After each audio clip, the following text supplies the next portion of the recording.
what I've learned is that each one of us is a different person. We see that there are several these perception exercises of things that you watch exactly the same picture and you see different thing. One say, oh, I see a duck, and the other say, oh, I see a fish, but it's exactly the same image.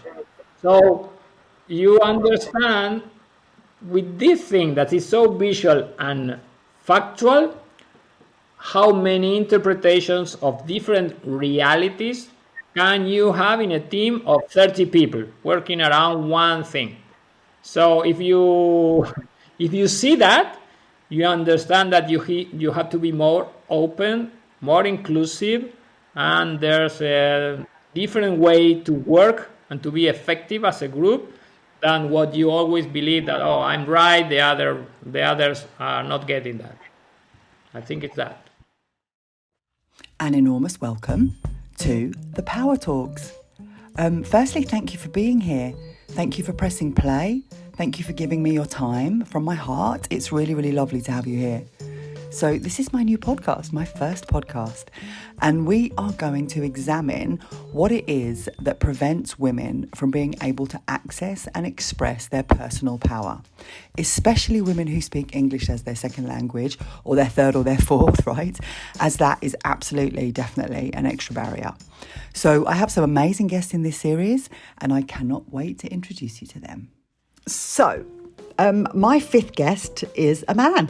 Yep, I'm very, very happy to say that today we have Juan Pablo Garcia with us. So Juan Pablo, or JP, works in the tech industry. He sells and implements tech solutions and has been doing that for over 20 years. He's very passionate about helping his clients improve their results, right? He's currently a sales manager at Kapturall, which is a leading marketing technology agency. Now, JP has been an active supporter of my work, which as a solopreneur, I'm the only woman driving my ship. I'm always really, really grateful, extremely grateful for active supporters. And it was a real treat to have an in-depth conversation with him. He's a lovely man. He's very comfortable in his humanity, which I find that really refreshing.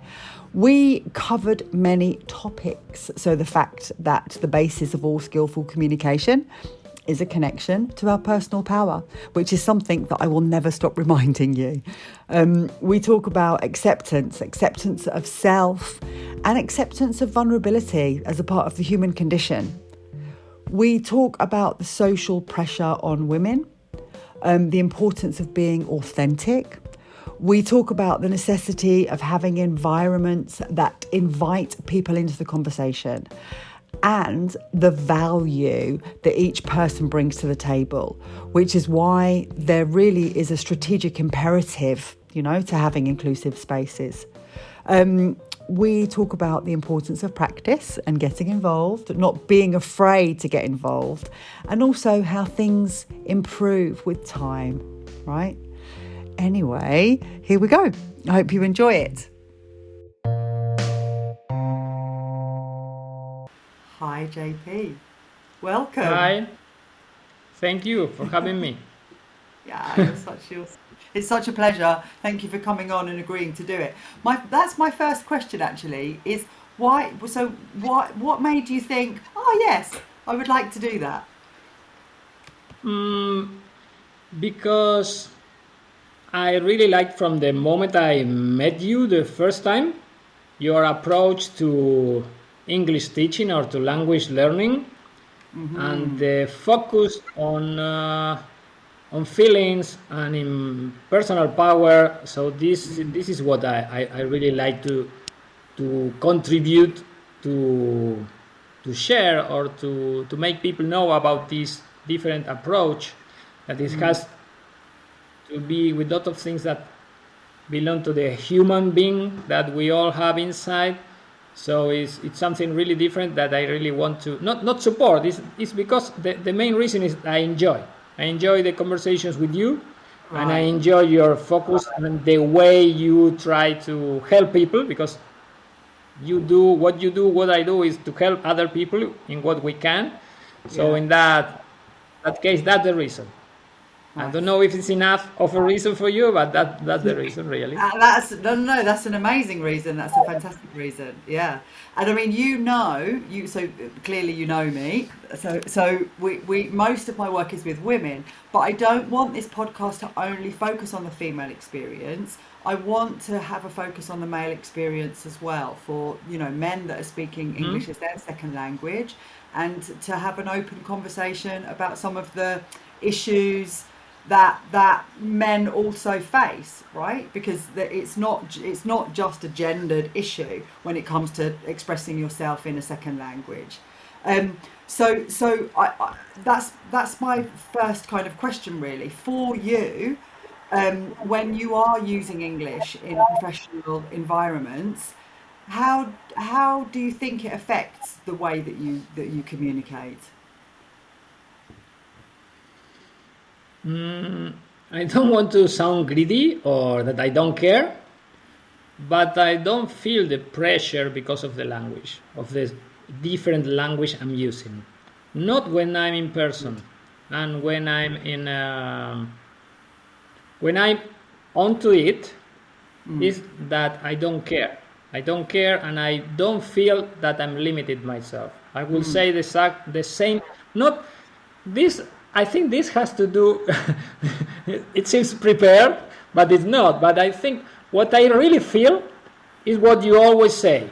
That it's not a matter of picking correctly your language, but to feeling that you have the internal power to really communicate what you want to communicate. So from that point of view, I feel absolutely fine. While I'm conscious that I don't speak as a native speaker, and that anyone could say, oh, this guy is Argentinian living in Spain since 20 years ago, but he's not from Boston. Yeah, no, I'm not. I'm not from London. I'm from Argentina. But really, I don't care. That's when I'm in person and when I'm into it. For example, if I'm in a meeting with you or with lots of people, or if I'm in an event, I don't care. When I'm rolling, I don't care. But before doing a phone call, for example, I think about that, and sometimes I feel like, oh, will this be easy or hard? Maybe I think it will be harder for me than if I was speaking in Spanish with someone. I have to accept that and to say yes. But when it's like the nervousness before you are doing something. But when I'm launching, I just relax and I don't care. I don't even think. Maybe it's because in reality, I've been learning. Like, do you know where that came from? Like, is that something that you've always had? Or is that something that Yes. has come with experience and age and maturity? Or is it something that you've always believed? Because it sounds like you believe in the same thing. Well, you've already expressed it. Like, what's the most important thing at the end of the day is, what is my message? How can I connect with this person that I'm talking to, right? The form is not so important. And it sounds like you agree with that 1,000%. But have you always felt like that? Have you always had a solid sense of yourself? Or is that something that's come with time and age and maturity and experience? What do you think? I think yes, it has to do with that, but I'm so mature that I forgot when was the switch. So I feel like I've been in this status for a long time now. But maybe it has to Yeah. do with something that I don't know how do people cope with this when they start learning or trying to improve English when they are adults, because I learned English when I was a kid, and I had English classes at school almost daily since I was 3 years old until I was 15. Then I left the classes, left the school, and I never got back to classes again. But what that gave me is the skill to think in English. I'm not thinking in Spanish and translate it, but I think in English. My vocabulary is so much shorter than speaking in Spanish. I know, I understand, but I don't have I don't care, and I do pauses and I stop and I try to find the word. I don't care, but I think it's a maturity thing. but also to be able to learn English since I was a kid.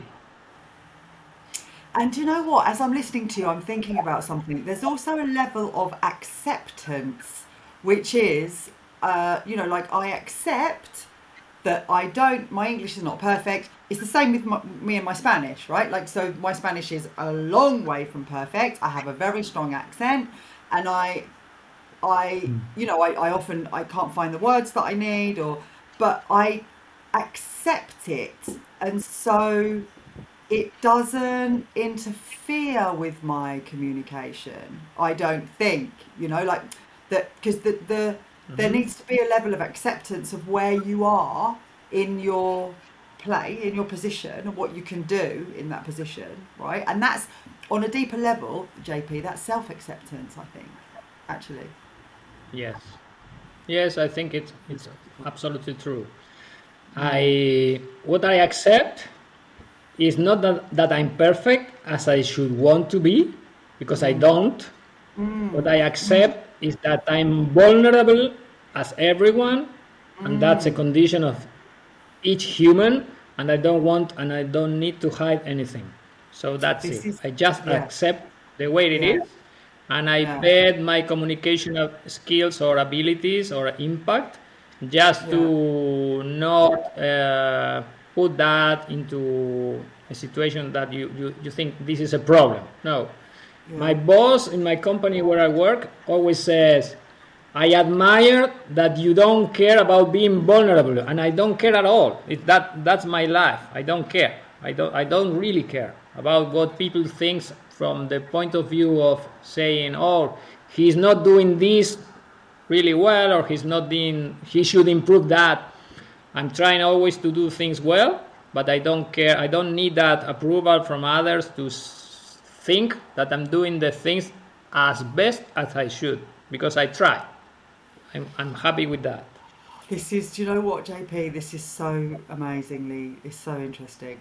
So I've been doing research over the last 6, 7 years, let's say, um, about how we can access and transmit power and authority and expertise, how we be authentic when we communicate, all of these different things, right?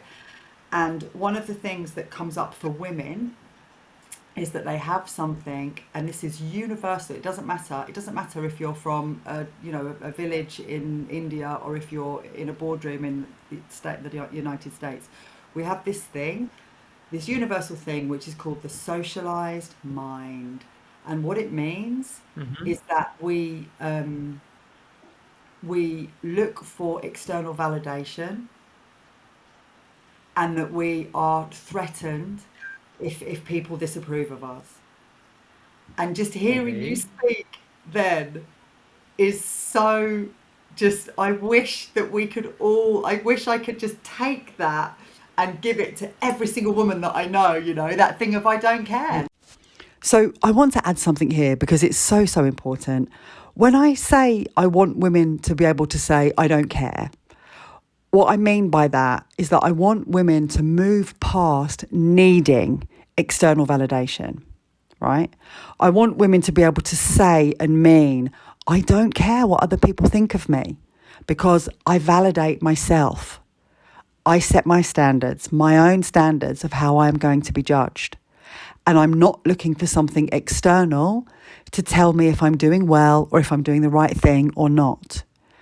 And when I was listening to JP, it's so clear that he is his own judge, right? That he has his own internal voice that supports him, and he trusts himself to be able to manage any situation. Now, obviously, I'm not saying that all men are like this, but what I am saying is, wouldn't it be amazing if more women were like this? Anyway, back to the interview. I'm afraid or sad or sorry that I can't feel what a woman feels. And I'm absolutely sure that the social pressure and the condition when you are a woman to speak in any language and then to speak in a foreign language make it harder. I'm absolutely sure. But the other thing that helps me, I don't know when, because I don't know if it was my son or someone that asked me about a really important person. I don't remember if he was a soccer player or a politician or anyone. And he said, how could you contact or be, how could you have the guts to contact that person? Was something like that. And I said, he's a person like everyone. He doesn't have anything more than maybe power, money, status, prestige, real hard responsibilities compared with us. But at the end of the day, he was born nude like all of us, and he will go nude to earth again when he dies. And I know you, my son should know that, and that important person also knows that. So I think that this is important because what I found, I've found in my experience, I'm 55 this year, that people is also unconsciously or consciously aware of that vulnerability, if you want. So they really think when they find someone that really don't care and it's authentic. And I'm not saying that I'm an extrovert or I don't care about anything, but I'm just authentic. I try to be myself, respectful. I respect people, and I admire people that has really important roles in our society. But I don't think that you should be hiding anything or treating them really differently. Not differently, you should treat them with respect, and you should be polite, and you should ask for things that are important for people that are really busy. But I'm not cut off because they are important, because they are whatever. They are just human beings like all of us. I think they really see that you are approaching them with nothing to hide. So that helps you to make the message hit the target.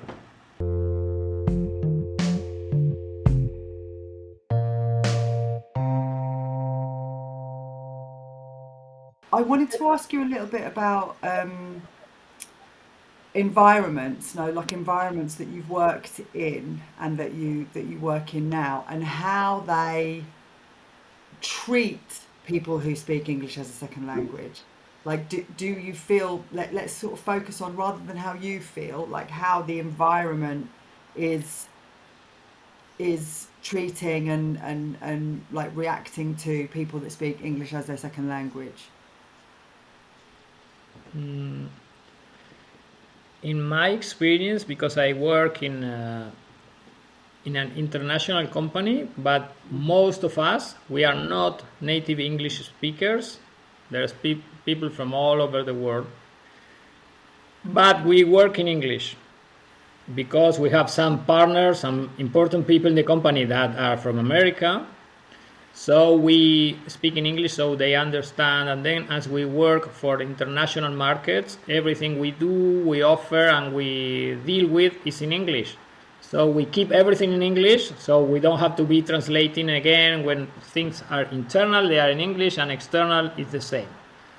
So from my experience, I work in a really open environment, and I don't think there's a pressure to anyone. So the environment is supportive to us. Yeah.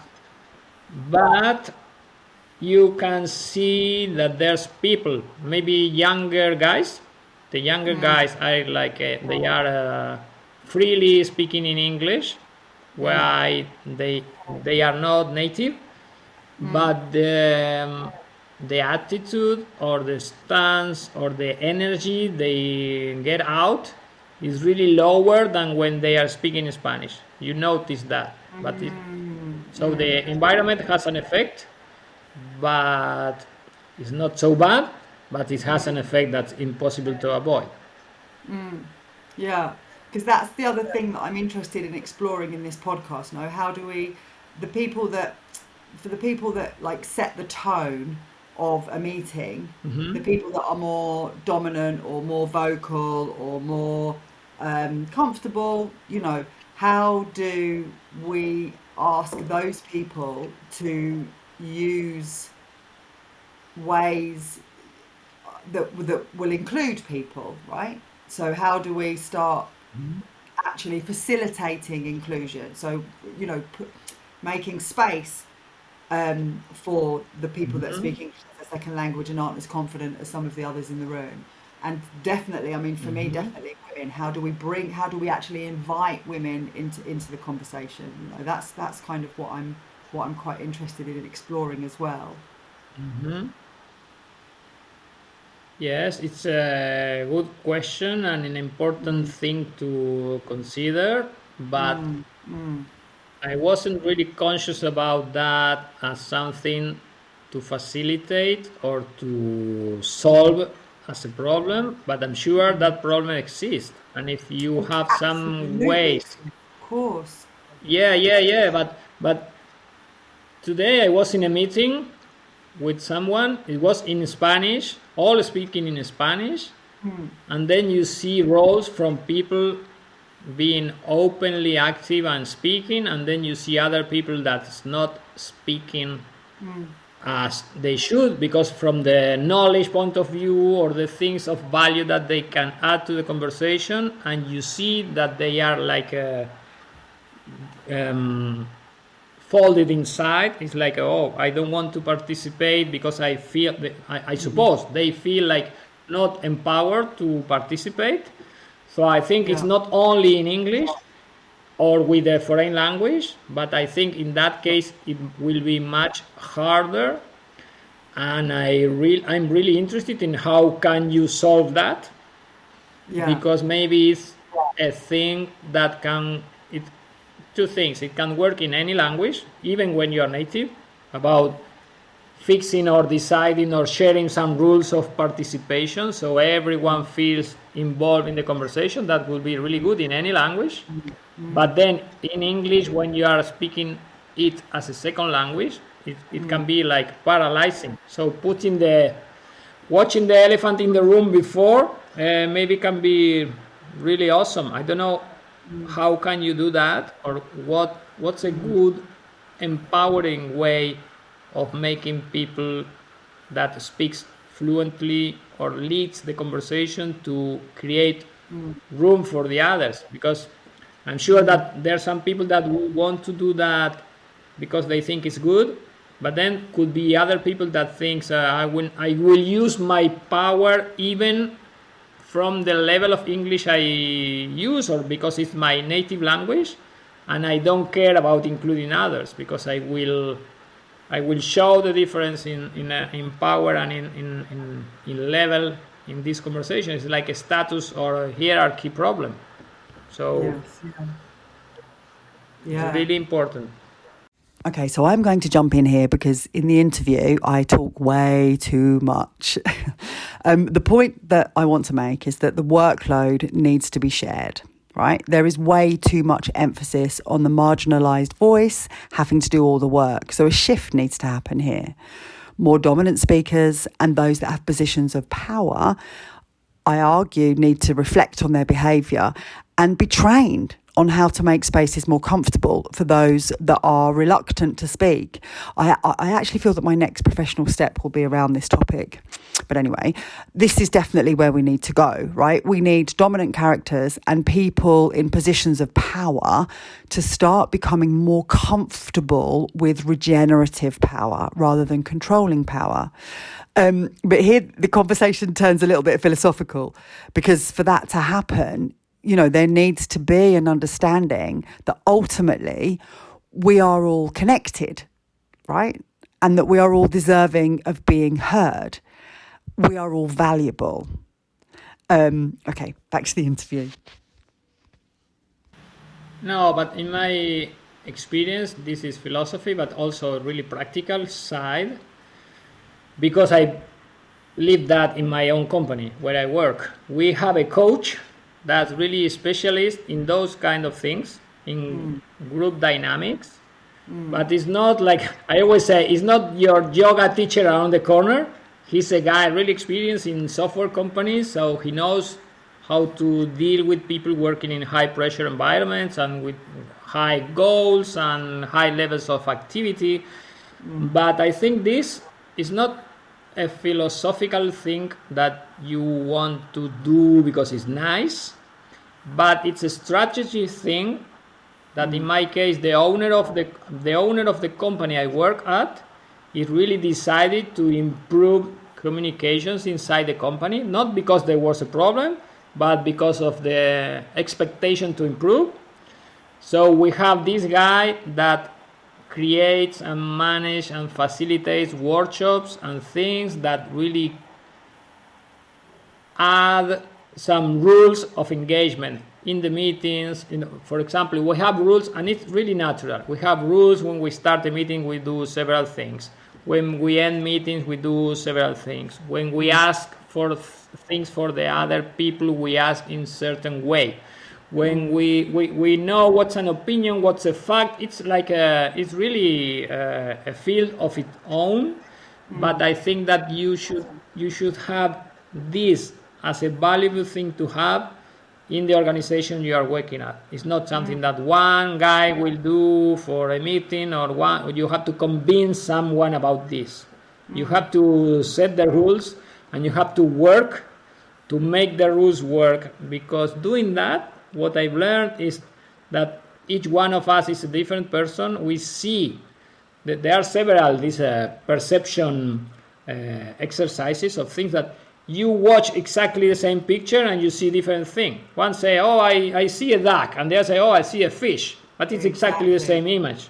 So you understand with this thing that is so visual and factual, how many interpretations of different realities can you have in a team of 30 people working around one thing. So if you see that, you understand that you have to be more open, more inclusive, and there's a different way to work and to be effective as a group than what you always believe that, oh, I'm right, the others are not getting that. I think it's that. Yeah. So I have maybe one or two more questions for you, which is about advice that you would give, like advice that you would give to a younger person that's starting their career, who's speaking English as a second language. You know, how would you advise them to move through their professional life, you know?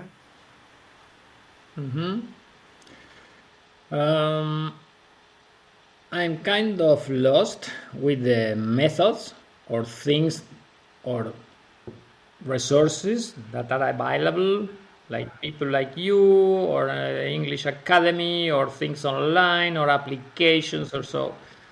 So I don't have any advice about, oh, you should do this or use that, because that's good. But I'm sure that technology is evolving, and we have a lot of things that we can use to do what I think is the main thing, is to really practice, to be involved in that, and to have conversations, and to write, and to, if you can, don't be afraid about really getting involved in having conversations in English. But at least when you're young, it's like, I need a fresh guy from university with experience. That doesn't exist. So you need to suffer, and you need to feel awkward, and you need to feel bad, or maybe the power, but things will improve with time. You just do it. you have to do it.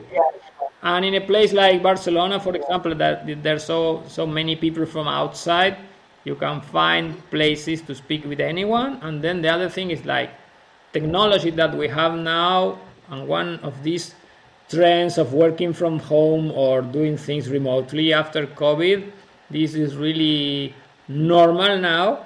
So to have these face-to-face conversations over a network is really possible today. You can speak almost with whoever you want. So keep doing that. I think it's the thing to do is to do it. Just do it.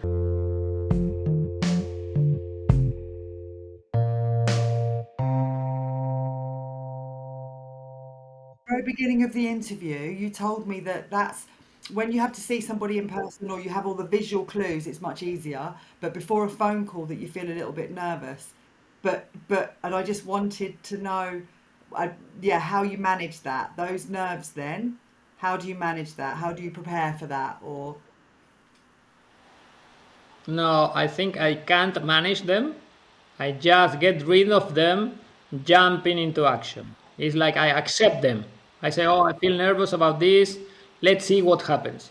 And the magic is that the more you do it, the happier or the empowered you feel. And you just continue doing that. And the other thing is that it's like a positive loop. If I speak with you on the phone and I'm nervous or I'm not clear in what I'm trying to say, this is kind of an advice for anyone that's doing calling strangers, is that you just have to focus in one concept, because if you try to say too many things in a short period of time, they will just cut off. And the other thing is that when you have success in that conversation, for anything it is, maybe it's a 2-minute conversation, if it's positive, it's like a positive loop. You feel that energy within you, and then you start the next conversation in a more positive way. And that receiver is also feeling that. It's like magical. The other person is like feeling that, and it also reinforces that. So it finally, you started nervous, but you finish enjoying it and really empowered to do what you really enjoy to do. That it's to help people.